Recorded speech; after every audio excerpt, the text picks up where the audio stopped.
Março de 2025. Em uma sala de conferências altamente protegida em Pequim, autoridades chinesas de comércio finalizam um documento que jamais aparecerá no noticiário da noite. Não é uma declaração militar. Não é um comunicado de imprensa. É uma reestruturação estratégica das cadeias globais de suprimento e seu objetivo é se desconectar sistematicamente da economia americana sem disparar um único tiro. Em menos de 72 horas, empresas dos Estados Unidos começam a receber notificações discretas, exportações de terras raras, restritas, remessas de componentes tecnológicos, atrasadas indefinidamente, liquidações financeiras, redirecionadas para sistemas alternativos. Isso não é especulação ou planejamento futuro. Está acontecendo agora mesmo e a maioria das pessoas rolando o feed no celular não faz ideia de que a ordem económica global que sempre conheceram está silenciosamente se dissolvendo. A Casa Branca entra em pânico. Reuniões de emergência são convocadas. Mas aqui está o que torna esse momento sem precedentes. A China não está apenas atacando, ela já construiu o sistema substituto. E o campo de batalha não é militar, é econômico. É assim que uma guerra econômica em escala total realmente se parece no século XXI. Estamos testemunhando algo direto e inédito. Estados Unidos e China, as duas maiores economias do planeta, responsáveis por mais de 40% do produto interno bruto mundial, estão travando a mais significativa confrontação econômica desde a Guerra Fria. Mas, ao contrário de conflitos anteriores, este não tem fronteiras visíveis. Generais uniformizados ou tratados de paz à espera de assinatura. O que está em jogo? Cerca de 700 bilhões de dólares em comércio anual entre as duas nações. A estabilidade das cadeias de suprimento que alimentam, vestem e fornecem energia para quase 8 bilhões de pessoas. A infraestrutura tecnológica que sustenta tudo de smartphones a sistemas de defesa militar.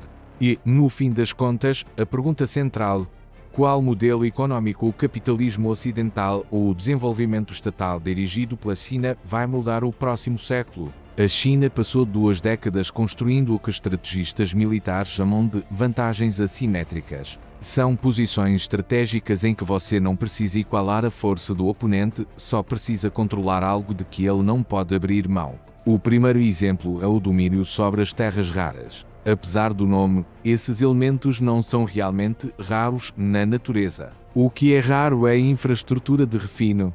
A China controla cerca de 70% da mineração global e mais de 90% da capacidade de refino que transforma matéria-prima em componentes utilizáveis. Isso é vital porque praticamente toda tecnologia avançada depende desses elementos: motores de veículos elétricos, turbinas eólicas, sistemas militares, smartphones e equipamentos médicos. Quando Pequim anunciou restrições de exportação por razões de segurança nacional em 2024, não estava sendo sutil. Estava deixando claro que a economia de alta tecnologia dos Estados Unidos funciona com uma cadeia de suprimentos que passa por território chinês. O governo Trump respondeu com tarifas e iniciativas de mineração doméstica. Mas aqui está a dura realidade.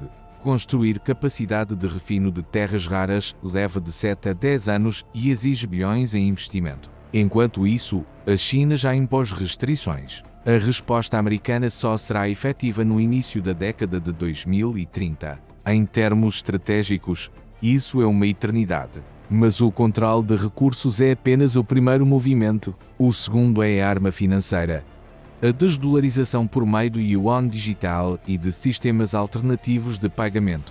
Por décadas, o dólar americano foi o superpoder dos Estados Unidos, permitindo impor sanções, controlar o sistema bancário global e manter visibilidade sobre o comércio internacional. A China observou como os Estados Unidos usaram esse poder contra Rússia, Irã e Venezuela e aprendeu. Desde 2020, Pequim vem construindo sua própria infraestrutura. O sistema de pagamentos interbancários transfronteiriços, acordos bilaterais de swap de moeda com mais de 40 países e o yuan digital, uma moeda digital estatal criada para contornar a vigilância financeira ocidental.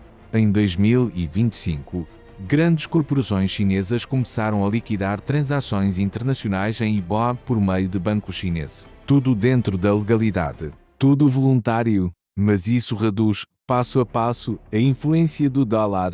De repente, os formuladores de política dos Estados Unidos se deparam com uma questão inédita: como sancionar uma economia que não depende mais do seu sistema financeiro? A terceira arma é o efeito armadilha da manufatura. A China está deliberadamente permitindo que certos setores industriais de baixa margem saiam do país, algo que, à primeira vista, parece autodestrutivo. Mas, na realidade, é estratégico. Enquanto fábricas de produtos baratos migram para o Sudeste Asiático, México e América do Sul, a China se posiciona nas indústrias de maior valor. Veículos elétricos, energia renovável, semicondutores avançados e hardware de inteligência artificial. Empresas americanas celebram ao transferir produção para o Vietnã ou para o México, acreditando estar reduzindo riscos. Mas, ao olhar de perto, percebem que as máquinas, baterias e componentes essenciais ainda vêm de fornecedores chineses. A China deixou de ser o chão de fábrica e passou a ser a fornecedora insubstituível da infraestrutura industrial global. Essa reconfiguração cria uma teia de dependência quase impossível de desfazer. E cada movimento chinês gera consequências não planejadas, ondas que se espalham por todo o planeta. A primeira grande consequência é a fragmentação do comércio global. O mundo da globalização, onde um celular era projetado na Califórnia, montado na China e vendido no mundo todo, está acabando. Surgem blocos regionais com cadeias de suprimento e padrões técnicos distintos. De um lado, a esfera de influência chinesa na Ásia, África e partes da América Latina. Do outro, o bloco alinhado aos Estados Unidos na América do Norte, Europa e aliados do Pacífico. E no meio, países tentando manter neutralidade. A segunda consequência atinge a Europa. A União Europeia está presa em um dilema impossível. Precisa da China economicamente seu maior parceiro comercial, mas depende dos Estados Unidos em segurança militar. Washington pressiona Bruxelas a restringir exportações tecnológicas e sancionar Pequim, enquanto a China ameaça cortar o acesso das empresas europeias se elas seguirem as exigências americanas. O resultado é um impulso crescente por autonomia estratégica, a tentativa da Europa de se tornar mais independente. A terceira consequência é o surgimento de um vencedor inesperado: Índia. Enquanto o mundo se divide, a Índia está-se beneficiando dos dois lados. Tem a vantagem demográfica que a China está perdendo uma população jovem numerosa. Possui manufatura em expansão, posição geográfica estratégica e mantém boas relações tanto com o Ocidente quanto com o Oriente. A Índia compra petróleo russo, participa do BRICS e da Organização de Cooperação de Xangai, recebe investimentos americanos e coopera militarmente com o Quad. Em vez de escolher um lado, está se tornando o mediador mais poderoso do planeta. O investimento estrangeiro direto na Índia disparou mais de 40% desde 2023. A Apple transfere parte da produção de iPhones para lá. A Tesla anunciou uma gigafábrica em Gujarat. Empresas europeias estão abrindo centros de pesquisa em Bangalore.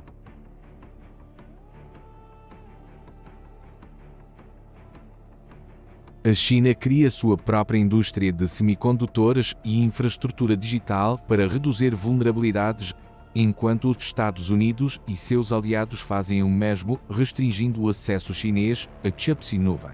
Isso gera custos enormes e uma perda global de inovação. E, uma vez separados, esses sistemas dificilmente voltarão a convergir. No panorama geral, a estratégia econômica da China não é improvisada. É o resultado de décadas de planejamento para conquistar controle de recursos, independência financeira e domínio tecnológico. Mas o efeito colateral foi liberar forças que nem a China nem os Estados Unidos conseguem mais controlar. O comércio global se fragmenta, alianças são testadas, países neutros ganham poder e a infraestrutura tecnológica da humanidade se divide em dois mundos distintos. Essa não é uma guerra com vencedores tradicionais. Ambos os lados sairão menores e menos eficientes do que seriam cooperando. O verdadeiro teste é ver qual sistema o controle estatal centralizado ou o capitalismo de mercado descentralizado vai se mostrar mais resiliente à opressão constante. O que estamos vendo é o fim da crença de que integração econômica impede conflitos. A verdade é o oposto. Quanto mais interdependente o mundo se torna, mais vulnerável ele fica. A economia global de 2030 será completamente diferente da de 2020, não por causa de tecnologia, mas porque o mundo decidiu que segurança importa mais do que eficiência. E, para os americanos acompanhando tudo isso, as consequências são pessoais. Suas cadeias de suprimento, investimentos, empregos e acesso à tecnologia estão sendo moldados por decisões estratégicas tomadas em capitais estrangeiras. A era em que economia e geopolítica podiam ser separadas acabou.